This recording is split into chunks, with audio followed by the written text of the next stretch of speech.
Hello दोस्तों, हमारे channel competitors club में आपका स्वागत है। आज के इस वीडियो में हम कल यानी कि 2 जनवरी को हुए ज्येष्ठ एवं सहायक संपरीक्षक की परीक्षा के गणित पोर्शन को हल करने की कोशिश करेंगे। मेथड्स वगैरह पर बहुत ज़्यादा ध्यान नहीं देंगे क्योंकि परीक्षा हॉल में जिस भी तरीके से हो जितना जल्दी से जल्दी आप सॉल्व कर सकें ये लक्ष्य होता है। चलिए देर न करते हुए प्रारंभ करते हैं। पहला क्वेश्चन, 5% चक्रवृद्धि ब्याज दर पर 2 वर्ष में वार्षिक गणना पर 1323 होने वाली मूलधन राशि, 1323 जो है यहां पर मिश्र धन है। ए बराबर होता है P1 + R बाई 100⁻n। 1323 रुपया हो रहा है। P अपने को निकालना है, 1 + R जो है 5%, कितना 1 साल में। चलिए ले लीजिए, 5 एकम 5 20, ये हो जाएगा 21/20। 1323 बराबर P इंटू 21/20। अच्छा, 2 वर्षों में बोला गया है, 2, तो 21/20 इंटू 21/20 ये हो जाएगा। इसको इधर ले आइए तो P = हो जाएगा 1323 गुणित 20 गुणित 20 बटे 21 गुणित 21। सामान्य रूप से इस प्रकार के प्रश्नों में ये जो है पूरा का पूरा भाग चला जाता है। तो देखिए 21 से ये भाग जाएगा क्या, 21 पंचे 21 छक्के और 21 तिया, और फिर हो जाएगा 21 तिया। तो ये हो गया 20 इंटू 20 400 और तिया 1200। P इसका आंसर हो जाएगा B 1200। 52, 4% प्रतिवर्ष ब्याज की दर पर 6,000 रुपए पर प्राप्त 1 वर्ष में चक्रवृद्धि ब्याज का अंतर निकालना है जब गणना जो है वार्षिक एवं अर्धवार्षिक हो। तो वार्षिक होगा तो वो तो साधारण ब्याज की तरह हो जाएगा है। 6,000 पर 4% अगर वार्षिक देखें तो ये हो जाएगा 6 चौक 24, 240 रुपए। सिंपल इंटरेस्ट ही हो जाएगा। 1 साल में साधारण ब्याज और चक्रवृद्धि ब्याज एक प्रकार का ही होता है। अब यहीं पर ले लीजिए, इसी फॉर्मूले में ले लीजिए, मिश्र धन निकालेंगे, उसमें से 6,000 माइनस कर देंगे तो आपका कंपाउंड इंटरेस्ट आ जाएगा। पर इस कंडीशन में क्या होगा, देखिए जब अर्धवार्षिक होगा तो अर्धवार्षिक के केस में जो 1 साल का समय है n, जो 1 साल है वो अब 2 हो जाएगा छमाही में, और जो दर है r, जो रेट है वो हो जाएगा R/2 यानी कि 4 का हो जाएगा 2, 2% हो जाएगा। तो इसी फॉर्मूले में रख कर देख लेते हैं।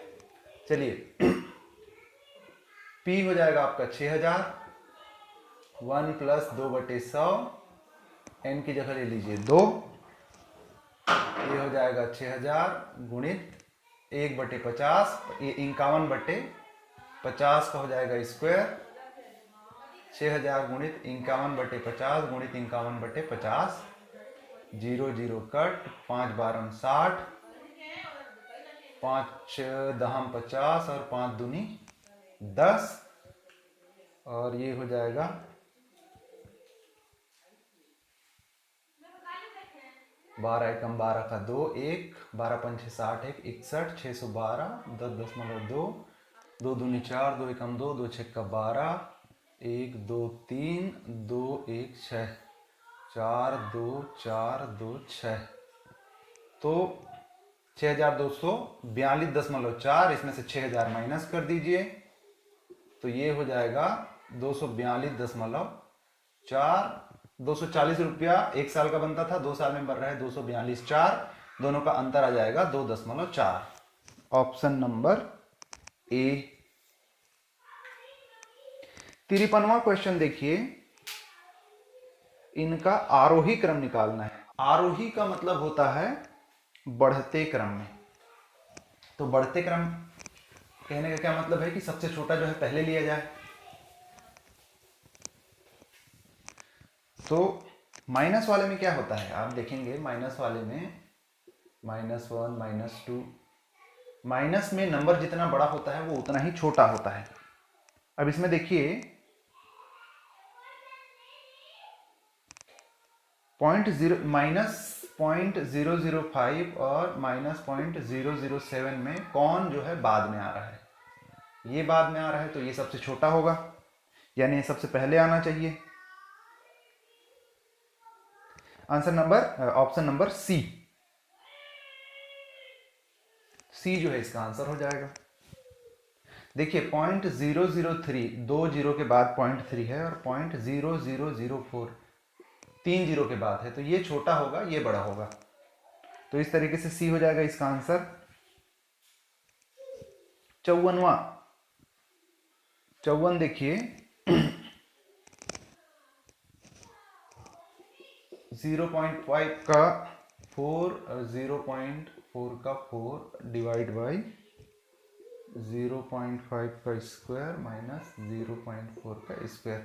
इसको आप ऐसा कर सकते हैं ए स्क्वायर का स्क्वायर माइनस बी स्क्वायर का स्क्वायर। तो ए स्क्वायर माइनस बी स्क्वायर क्या होता है? ए स्क्वायर माइनस बी स्क्वायर होता है ए प्लस बी, ए माइनस बी।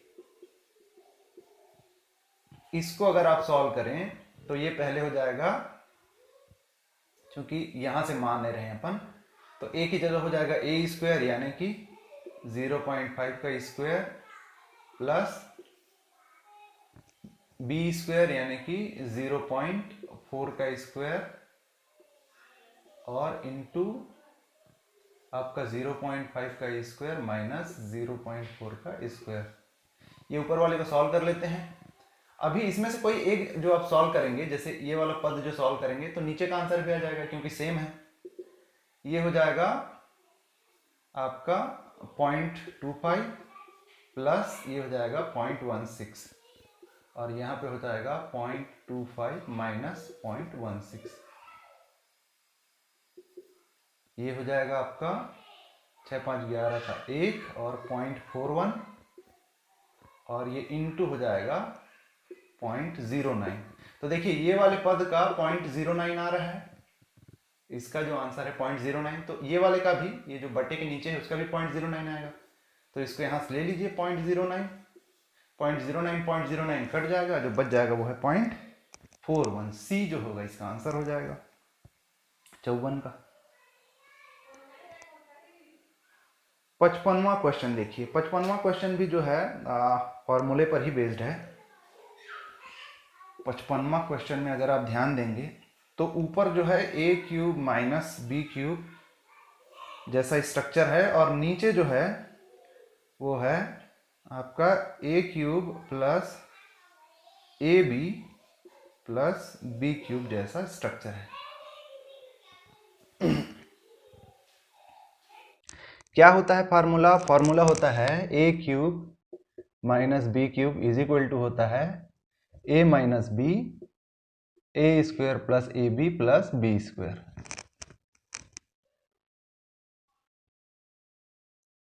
माफ कीजिएगा, ये स्ट्रक्चर जो है आपके क्वेश्चन में बना हुआ है।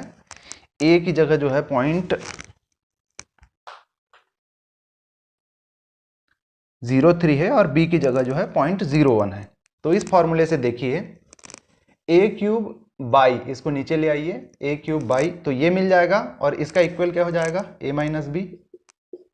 तो ए की जगह आप रख दीजिए 0.03 0.23 माइनस बी की जगह आप रख दीजिए 0.01, तो यह आ जाएगा 0.22। ए जो है इसका आंसर हो जाएगा 55 का। 56वां क्वेश्चन, यदि ए अनुपात बी जो है 1:2 है, ए अनुपात बी जो है 1:2 है, तब हमें निकालना है 5m + 2n अनुपात 5m - 2n। तो जैसे यहाँ पर ए बी का अनुपात 1:2 था, वैसे ही आप एम का अनुपात ले लीजिए, एम और एन का अनुपात ले लीजिए 1:2। एम की जगह 1 ले लीजिए, एन की जगह 2 ले लीजिए, तो ये हो जाएगा 5 एकम 5 धन 2 × 2, एन की जगह 2 लीजिए, 2 ले लीजिए, तो ये हो जाएगा ये अनुपात 5 ऋण 2 × 2 ले लीजिए, ये हो जाएगा 5 4 9 अनुपात 5 में से 4 गया 1, 9:1। बी हो जाएगा 56 का आंसर। 57वां देखिए, P का दिया हुआ है गुणनखंड, Q का दिया हुआ है गुणनखंड तथा R बराबर P दिया हुआ है। R जो है P तथा Q का महत्तम समापवर्तक है। P तथा Q का महत्तम समापवर्तक निकालिए। P जो है आपका 2 3 5 5 7 7 7 है। Q क्या है 3 3 4 है। देखिए 4 नहीं होगा, 4 की जगह आप 2 इंटू 2 लीजिए, क्योंकि गुणनखंड में टूटेगा 5 और 7, दोनों में जो भी कॉमन होगा वो हो जाएगा आपका महत्तम समापवर्तक। 3 कॉमन है, 2 कॉमन है, एक ही 2 है, और ये 5 कॉमन है और 7, यानी इनका महत्तम समापवर्तक हो जाएगा 2 3 5 7। 2 3 6 6 5 30 और 30 सत्ते 210। तो R बराबर 210, डी हो जाएगा इसका आंसर। 58वां क्वेश्चन, यदि एस तथा टी का एलसीएम 70 है, एस तथा टी का एचसीएफ 5 है तथा एस प्लस टी 45 है, तब संख्याएं क्या क्या होंगी? अच्छा, तो पहला संख्या क्या होता है? सूत्र पहली संख्या गुणित दूसरी संख्या बराबर एलसीएम गुणित एचसीएफ, ये होता है फॉर्मूला। एलसीएम है 70, एचसीएफ है 5, दोनों का योग 45 है। दोनों का योग 45 है, तो एक को आप x मान लीजिए, तो जो दूसरी संख्या हो जाएगी वो हो जाएगी 45 माइनस एक्स।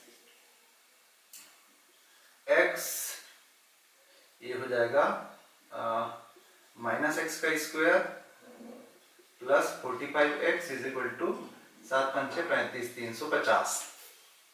ये हो जाएगा x square minus 45x minus 350 बराबर 0।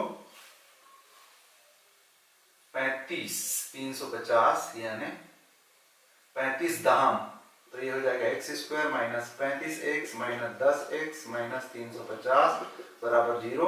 x के दो मान आएंगे, एक तो x जो है आपका 35 आएगा और दूसरा आएगा आपका 10, तो 35 और 10 58 का हो जाएगा b। 59, यदि p 1 लाख का 0.02% तथा q 1000 का 2% है, तो कौन सत्य है, कौन बड़ा छोटा है, अपने को देखना है। दो चीजें दी हुई है, तो आप देखिए 1 लाख का 0.02%, 1 लाख का 0.02% कितना होगा 2000, और उसमें 2, तो ये हो जाएगा 20, और 1000 का 2%, 1000 का 2% भी 20 होगा, 1000 का 2% भी 20 होगा, तो दोनों बराबर है। 59 का सी। 60वां क्वेश्चन देखिए, एक व्यक्ति 500 रुपए में एक पेन ड्राइव बेचता है और 20% हानि होता है। चलिए मान लो x रुपए का था, वो 20% हानि पर बेच रहे हैं, मतलब कितने में बेच रहा है वो 80% में बेच रहा है। x का 80%, आंसर होगा ए, निर्दयी शब्द शुद्ध है। 500 में बेच रहा है तो 20% की हानि हो रही है ना, यानी कि 80% में बेच रहा है। चलिए इसको सॉल्व कर लीजिए, x की वैल्यू निकल जाएगी। ये वो आपका 4 5, तो 2500 बटे 4, 4 छक्के 24, 4 दूनी 8, 4 पंचे 20, 625 रुपए का वो है। 15% लाभ लेना हो इस पर, तो 15% इसका निकाल लीजिए, उसको जोड़ लीजिए। इसमें 15% अगर लाभ लेना हो तो कितने में बेचना पड़ेगा, तो ये हो जाएगा 25 चौक 100, 25 25 और 15 पंचे 75 का 5, 7 15 दूनी 30, 7 37 बटे 4, 4 निया 36, 4 तिया 12, 4 7 28, 4 पंचे 20, 93 75, इसको 625 में जोड़ दीजिए। 75 8 1 718.75, सी जो जाएगा इसका आंसर हो जाएगा। 61वां, एक व्यापारी 600 रुपए में एक घड़ी व एक बेल्ट खरीदता है। ठीक है, 600 रुपया में उसने दो चीजें खरीदी, एक घड़ी व एक बेल्ट। घड़ी पर 15% लाभ तथा बेल्ट पर 10% लाभ कमाते हुए बेचता है तथा 72 रुपए का लाभ अर्जित करता है। तो उनका क्रय मूल्य निकालना है। चलिए 600 में उसने दोनों चीजें खरीदी है। एक को मान लीजिए आपने, जैसे मान लो घड़ी मान लीजिए x है, घड़ी मान लीजिए x, तब बेल्ट क्या हो जाएगा 600 माइनस x।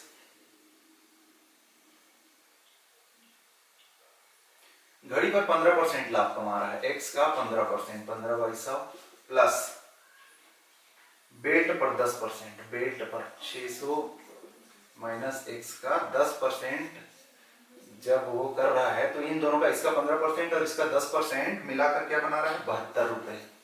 इसको सॉल्व कर लीजिए तो ये हो जाएगा 72 बराबर 15x बटे 100 धन 6000 माइनस 10x बटे 100, 72 बराबर 100, 6000, 15 में से 10 माइनस कर दीजिए तो प्लस 5x, और ये इधर ले आइए 7200 माइनस 6000 बराबर 5x, ये हो जाएगा 1200 बटे 5, तो x बराबर हो जाएगा 1200 बटे 5, 5 दूनी 10, 5 चौकी 240 रुपये हो गया आपका घड़ी का।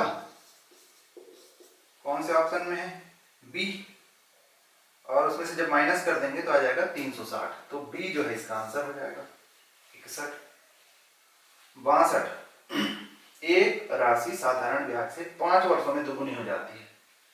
तो अगर 100 रुपये वो है तो 5 साल में क्या हो जाता है वो 200, यानी 100 रुपये ब्याज बन रहा है। देखिए 100 रुपये ब्याज बन रहा है एक साल में, तो 5 गुना होने में कितना समय लगेगा। अगले 5 साल में फिर से 100 रुपया ब्याज बनेगा 300 होगा, अगले 5 साल में फिर से 100 रुपया ब्याज बनेगा 400 होगा, और अगले 5 साल में फिर से तो 500। तो देखिए 100 से 500 होने में, 5 गुना होने में उसको 5 5 10 5 15 20 साल लग रहे हैं। सी 62 का सी जो है आंसर हो जाएगा। 63वां क्वेश्चन, यदि P बराबर 200, P बराबर 200 का 25% तथा Q बराबर 200 का 50% का 10%, तब P माइनस Q निकालना है। अच्छा P माइनस Q, देखिए P क्या है, P माइनस Q निकालना है। P जो है आपका 200 का 25% का 25% माइनस Q क्या है 200 का 50% का 10%। चलिए 0 0 काट दीजिए, 25 चौक 2 दूनी 25 बटे 2 यानी कि 12.5, ऋण काट दीजिए 50 दूनी 2 पंचे 5 दूनी 10, तो यह आ जाएगा 2.5। आंसर बी 63 का। 64वां क्वेश्चन, दो देशों P तथा Q की जनसंख्या वृद्धि दर क्रमशः 20% तथा 3% प्रतिवर्ष है। P तथा Q की वर्तमान जनसंख्या 7 लाख तथा 10 लाख है। कितने वर्ष बाद P की जनसंख्या Q से बढ़ जाएगी। तो देखिए इसको आप 7 लाख 10 लाख पूरा पूरा सॉल्व करने की बजाय इसको आप छोटे रूप में भी ले सकते हैं, जैसे 700 और 1000 ले लीजिए। देखिए P को आप ले लीजिए 700 और Q को ले लीजिए 1000। P कितने से 20% के हिसाब से बढ़ रहा है, इसकी जो वृद्धि है वो है 20% और इसका जो है 3%। पहला साल, एक साल बाद क्या हो जाएगा 700 का 20% यानी 70 हो जाएगा 10%, 140, इसमें 140 जोड़ दीजिए 840 एक साल बाद। इसका 3%, 10 इसका 1% है, 3% इसका हो जाएगा 30, 30 इसमें जोड़ दीजिए 1030। एक्यूरेट होने की जरूरत नहीं है, मोटा मोटी होकर भी आप चल सकते हैं। दूसरे साल चलिए, दूसरे साल देखिए 840 का फिर 20% ले लीजिए तो 84 का दुगुना, ये हो जाएगा 84 आपका 10% है, उसका दुगुना 4 4 8 और 8 दूनी 16, 8 शून्य 1008, 1008 जो है दूसरे साल। इसमें फिर से 33 32 33 कुछ बढ़ेगा 30 के बाद, तो ये हो जाएगा 1063 कुछ मोटा मोटी है। और तीसरे साल 100 जो है आपका 10% हो गया, 100 दशमलव कुछ कुछ आएगा, मोटा मोटी में ले लीजिए। 200 जो हो जाएगा आपका 200 समथिंग समथिंग, वो दूसरे साल के लिए, तो 1200 समथिंग 1208 कुछ हो जाएगा।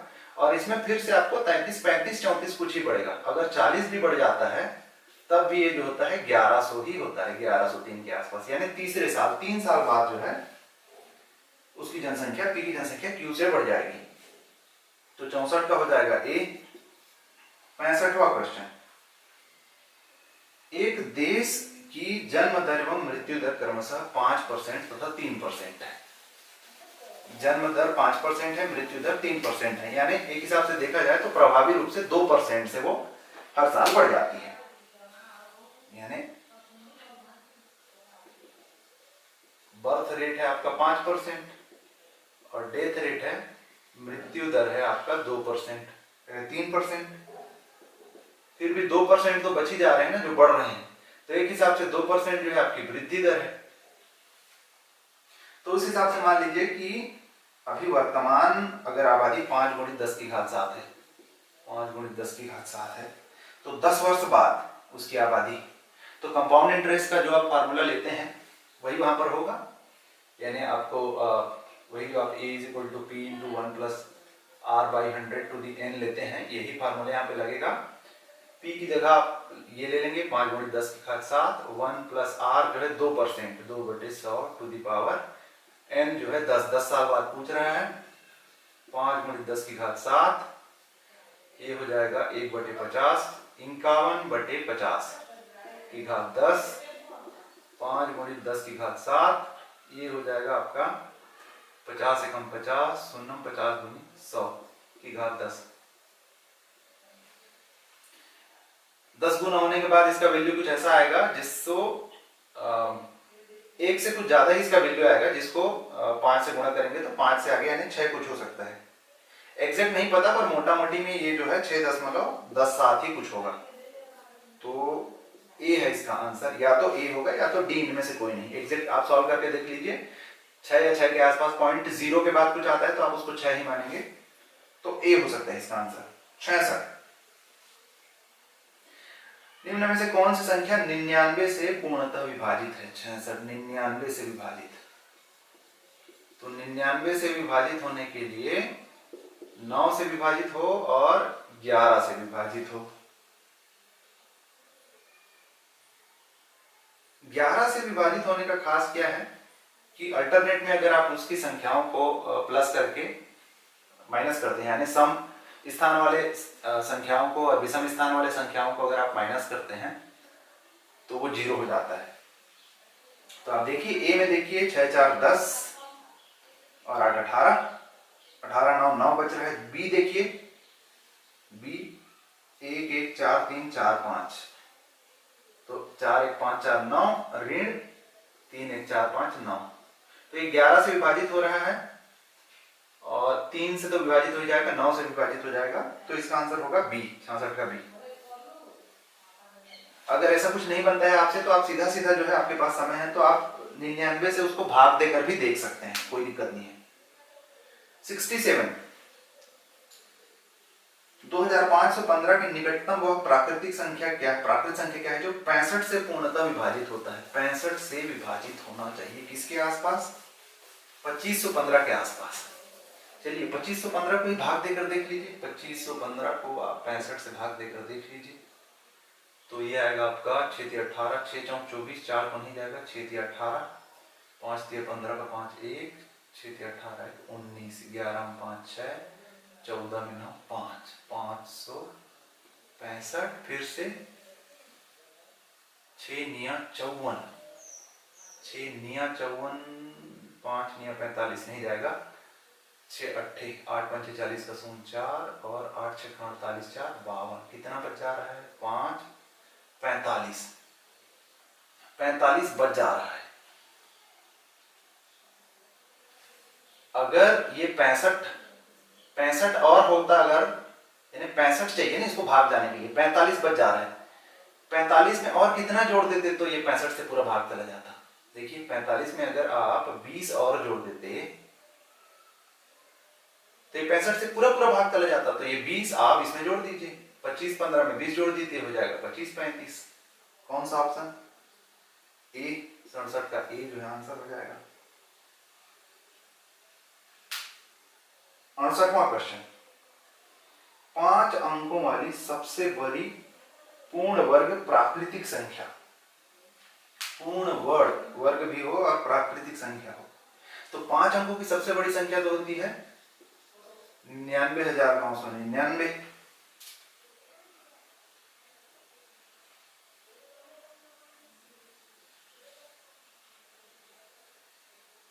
इसका कोई ट्रिक मुझे नहीं पता, तो मैं तो जो है हिट एंड ट्राई करके देखूंगा कि इसके आसपास कौन सी संख्या जा पाती है करके। जैसे 5 अंकों में है, तो जैसे अगर मैं 200 करूं, 200 × 200 तो ये हो जाएगा 2 दूनी 4 और 40,000, ये बहुत पीछे है। अगर मैं 300 करूं तो 9, हाँ आसपास है। अगर मैं इसको 320 करूं तो 0 0 0 2 4 2 3 6 3 0 3 2 6 3 3 9, तो ये ज्यादा हो जाता है। 6 6 12 का 2 10, ये ज्यादा हो गया, इससे लाख में चला गया। 315 अगर मैं करके देखूं तो आपके पास कोई ट्रिक हो तो आप देख सकते हैं। मेरे पास इसका कोई ट्रिक नहीं है। तो 5 5 6 25, 2 5 1 5 2 7 5 3 15, 5 1 3 3 5 15 का 5 1 3 1 3 1 4 और 3 3 9, 5 2 5 5 10 11 12 का 2 1 4 3 7 1 8 1 9, 99,225। 16 जा सकते हैं क्या? 316 जा सकते हैं क्या? 6 6 का 36, 6 3 6 कम 6 3 9, 6 3 18, 6 1 3 3 6 का 18 का 8, 1 3 कम 3 4 3 3 9, 6 5 8 8 16 17 18 का 8, 1 99,856। 856, इससे आगे नहीं जा सकते। सी जो है इसका आंसर। एक बार देख लेते हैं क्या 17 जा सकते हैं क्या? 317 × 317, 7 7 49, 4 7 1 7 4 11, 1 7 21 1 22, 7 1 3 3 7 21 का 1 2 5 और 3 3 9, 5 3 8 2 10 ज्यादा हो जाएगा। तो 99,856 इसका आंसर हो जाएगा सी 68 का। 69, यदि ए का 30% बराबर बी का 15%, बी बराबर सी का 20% तथा ए बराबर सी का x%, तो x का मान क्या होगा? चलिए क्या बोल रहा है?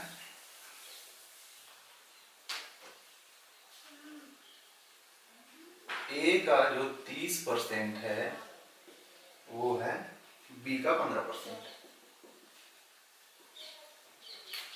इसका क्या मतलब हुआ? ये कर दीजिए, ये कर दीजिए, 15 दूनी 30। तो b जो है 2a बराबर b है, यानी b जो है a का दुगुना है।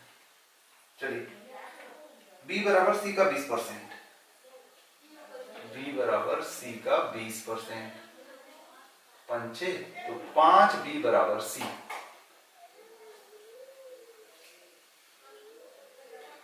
अब इसको दूसरे तरीके से भी कर सकते हैं।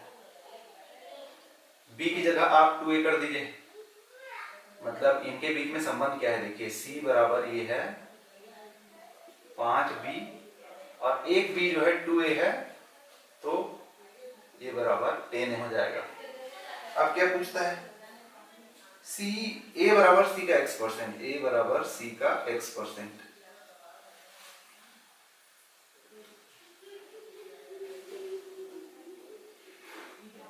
c हम जान रहे हैं a का 10 गुना है, 10 गुना होने के लिए इसको क्या होना चाहिए, x को a की जगह आप c बटे 10 लिख सकते हैं, c का x बटे 100, तो ये हो जाएगा 10, x बराबर 10।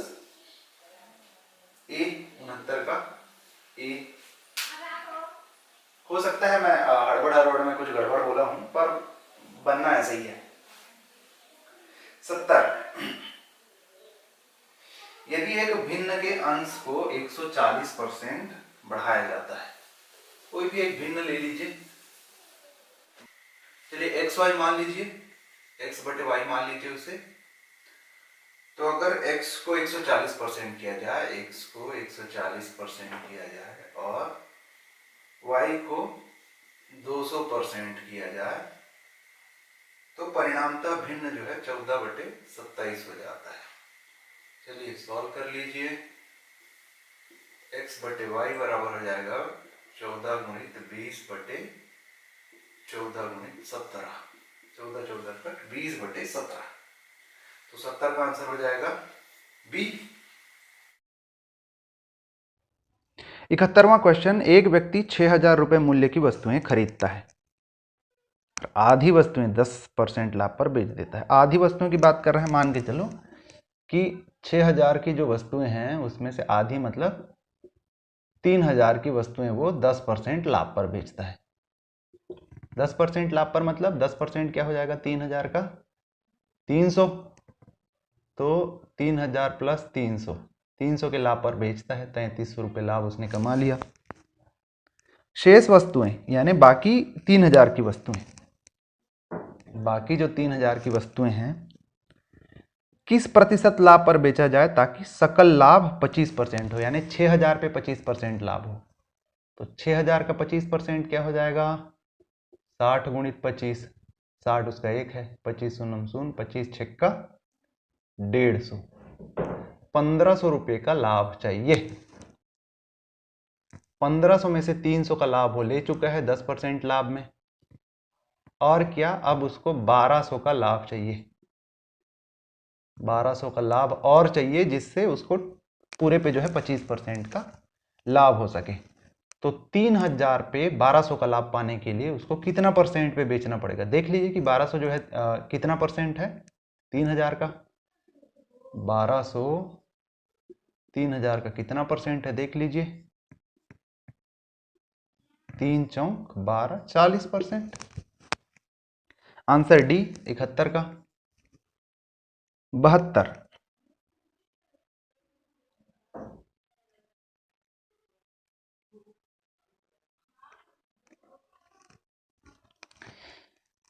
यदि 2 की पावर x माइनस 1 प्लस 2 की पावर x प्लस 1 320 हो तो x का मान क्या होगा।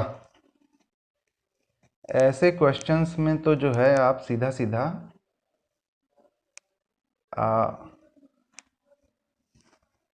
हिट एंड ट्रायल कर सकते हैं, आप उसमें डालकर ही देख लीजिए। जैसे अगर ए ऑप्शन लेते हैं आप 72 का, मान के चलिए 3 लेते हैं तो क्या हो जाएगा 2 की घात 3 माइनस 1 प्लस 2 की घात 3 प्लस 1, 3 की घात 2 प्लस 2 की घात 4, ये हो जाएगा 9 प्लस 2 दूनी 4 दूनी 8 दूनी 16, ये तो हो नहीं पाएगा 320। अगला देख लीजिए 5 में 2 की घात 5 ऋण 1 यानी कि 4 प्लस 2 की घात 5 और 1 6, तो ये हो जाएगा आपका 2 दूनी 4 दूनी 8 दूनी 16 प्लस दूनी 32 दूनी 64, ये भी जो है 320 तो हो नहीं पाएगा। 7 देख लीजिए तो ये हो जाएगा 2 की घात 6 धन 2 की घात 8, तो 6 मतलब 64 प्लस 8 मतलब 64 दूनी 128, 256, 256, 6 4 10 का 0 1, 6 5 11 1 12, 320 हो जाता है आपका। 7 होगा इसका आंसर। 72 का सी। 73, दो संख्याओं का योग 42 है तथा उनके महत्तम समापवर्तक एवं लघुत्तम समापवर्तक 6 एवं 60 हैं। उनके व्युत्क्रमों का योग, पहले तो संख्या निकाल लीजिए। तो जैसे मैं बताया था, पहली संख्या गुणित दूसरी संख्या जो होता है वो एलसीएम गुणित एचसीएफ होता है। दोनों का योग 42 है, तो एक को आप x मान लीजिए, दूसरे को आप मान लीजिए 42 माइनस एक्स।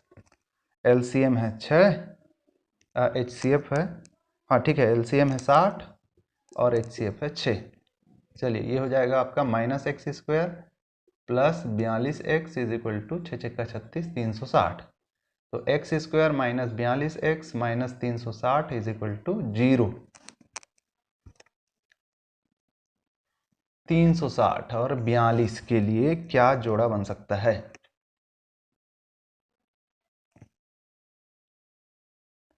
36 और 42, 30 और 12 बनता है क्या? 30 और 12, 12 या 36, 360, यस। 30 और 12 तो एक संख्या हो जाएगी 30, पूरा डिटेल में जाने की जरूरत नहीं है। एक संख्या हो जाएगी 30 और दूसरी हो जाएगी 12। अब इनका व्युत्क्रम कर लीजिए, यानी 1/30 प्लस 1/12, इनका योग, इनका एलसीएम हो जाएगा 60, 30 दूनी 60 और 12 पंचे 60, 7/60। कौन सा ऑप्शन है? डी। 74, दो संख्याओं का योग 42 और उनका लघुत्तम समापवर्तक है 208। योग जो है 42 है और लघुत्तम समापवर्तक है 208।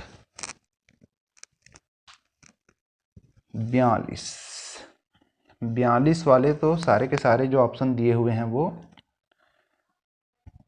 उनका योग 42 होता है। अब ये देख लीजिए कि उनमें से हाँ भाग किसका किसका जाता है 208 से। इसमें भी हिट एंड ट्रायल ही करके देखिए। तो 12 एकम 12 और 88, 12 से तो भाग नहीं जाता, तो ए तो जो है कैंसिल हो गया। बी देखिए, 208 की हम बात कर रहे हैं, 14 से भाग जाता है क्या? 14 एकम 14, 68,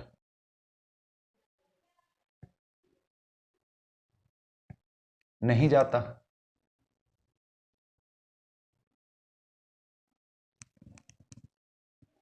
14 पंचे 70 होता है, 14 से भी भाग नहीं जाता, तो बी भी नहीं होगा। सी देखिए, 18 से भाग जाता है क्या? 18 एकम 18 और ये बच गया आपका 28, नहीं जाता, सी भी कैंसिल। डी देखिए, 16 एकम 16, 48 जाता है, 3 48, 16 से तो जाता है। 26 से जाता है क्या? 26, 6 8 48, 8 6 48, 4 8 2 16 4 20, यस, इसका आंसर हो जाएगा डी 74 का। आपको कोई ट्रिक आता हो तो बहुत बढ़िया बात, नहीं तो फिर समय बचाइए मैथ्स के लिए। जैसा मैं पहले भी बोलता हूँ, जो सरल टॉपिक्स हैं उनको जल्दी करिए, मैथ्स के लिए समय बचाइए। और इस प्रकार से आप ट्राई कर करके भी देख सकते हैं। 75, ए अनुपात बी प्लस सी, ए अनुपात बी प्लस सी है 1/2 तथा सी अनुपात ए प्लस बी है 3/4। हमें निकालना है बी अनुपात 1। चलिए सॉल्व करते चलिए। 2a बराबर हो जाएगा b प्लस सी और 4c इज इक्वल टू हो जाएगा 3a प्लस 3b।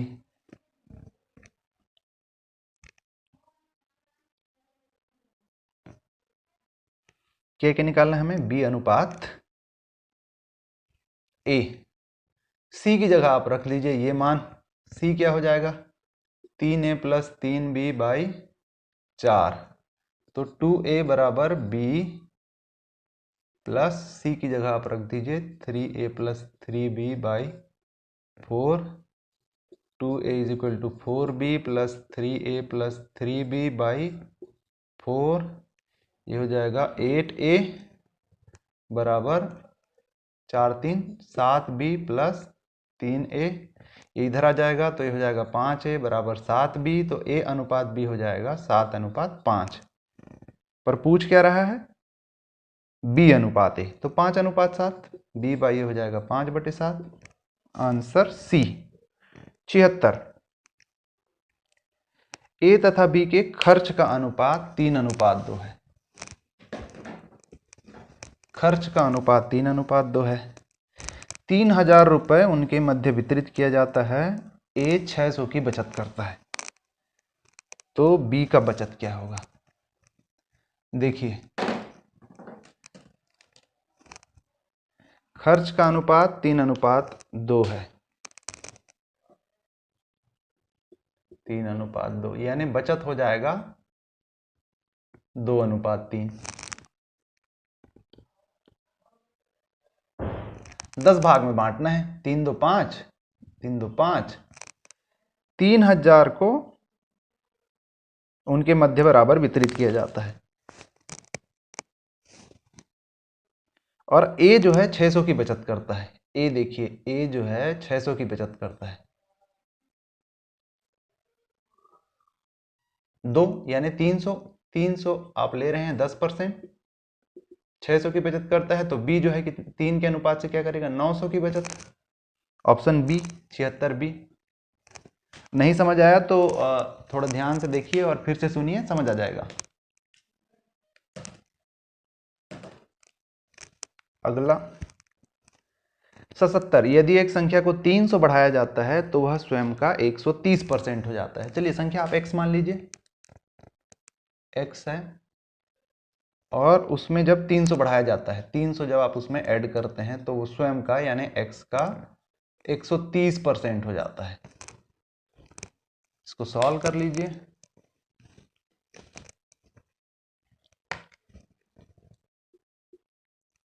तो x प्लस 300 बराबर 13x/10, 10x प्लस 3000 बराबर 13x, 3000 बराबर 10 उधर चला जाएगा, 3x हो जाएगा, x बराबर 3000/3, तो ये हो जाएगा 1000। डी 78 देखिए, घटता क्रम देखना है हमें। घटता क्रम कहने का मतलब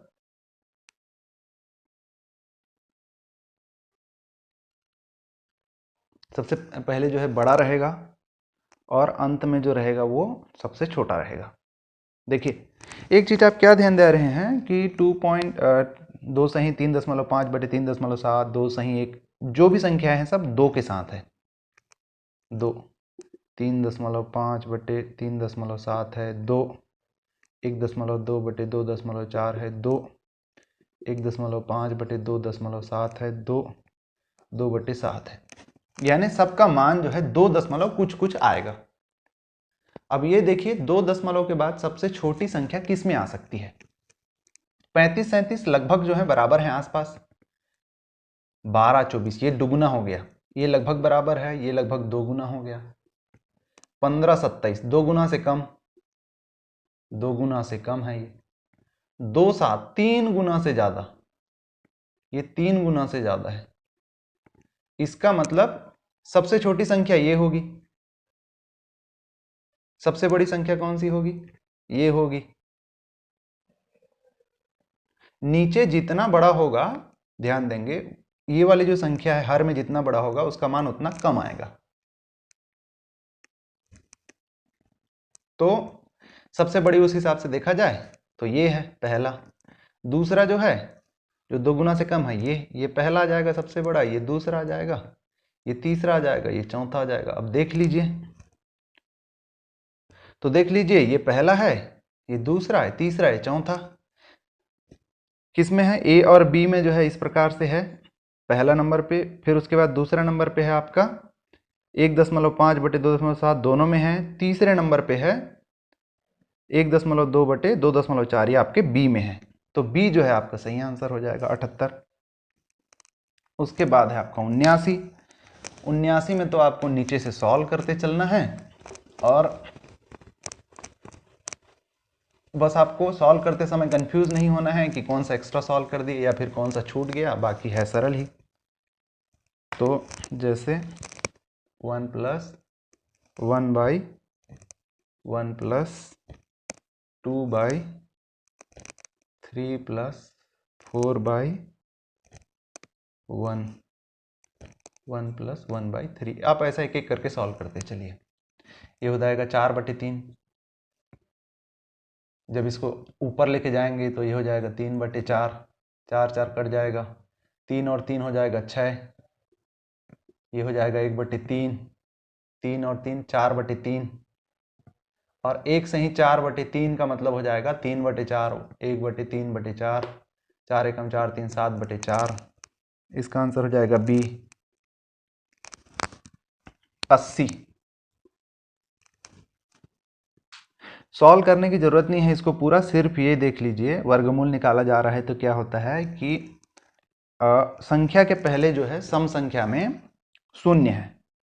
सम संख्या मतलब 2 शून्य 4 शून्य होंगे, और इसका जो वर्गमूल होगा वो दशमलव के बाद उसका जस्ट आधा होगा। कहने का मतलब जैसे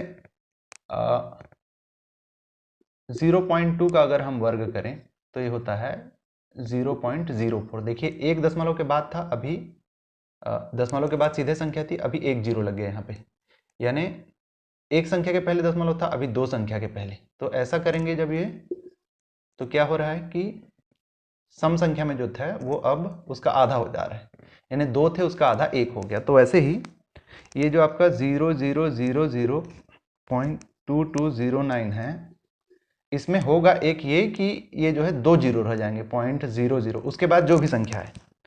तो ऐसा ऑप्शन आप देख लीजिए, ऐसा ऑप्शन ए में है। अगर और श्योर करना है तो देख लीजिए कि 47 का जो वर्ग है वो 2209 होता है कि नहीं। तो 2209 का आप निकाल के देख लीजिए, 2209 ये होगा आपका 4 चौक 16, 22 में से 6 गया 6 0 9 4 4 8,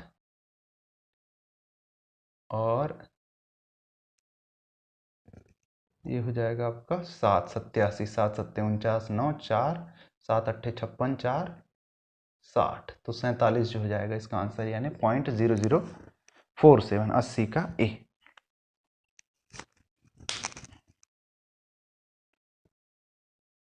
ठीक है, ये था आपका मैथ्स का। ठीक आया था, अच्छा आया था, मतलब क्वेश्चंस जो थे वो अच्छे आए थे। होप आपको समझ में आया होगा। कुछ जगह ज़रूर हम थोड़े से फास्ट हो गए समय मेंटेन करने की कोशिश में, पर आप जो है पॉज कर लीजिए वीडियो को, चाहें तो आप रिपीट कर लीजिए, आपको ये समझ आ जाएगा। तो ये जो है सिर्फ अभी के लिए नहीं है, इससे आपको एक अंदाजा ये भी लगेगा कि व्यापम में क्वेश्चन जो है आजकल किस प्रकार के पूछ रहा है, सो दैट आप आगे के जो भी एग्जाम्स आप दिलाएंगे उसके लिए आपको ये वाला जो पोर्शन है, ये जो वीडियो है, ये प्रैक्टिस की तरह काम देगा। होप आपको ये वीडियो अच्छा लगा होगा। इसे लाइक करिए, अपने दोस्तों के साथ शेयर करिए, और हमारे चैनल कॉम्पिटिटर्स क्लब को सब्सक्राइब करिए।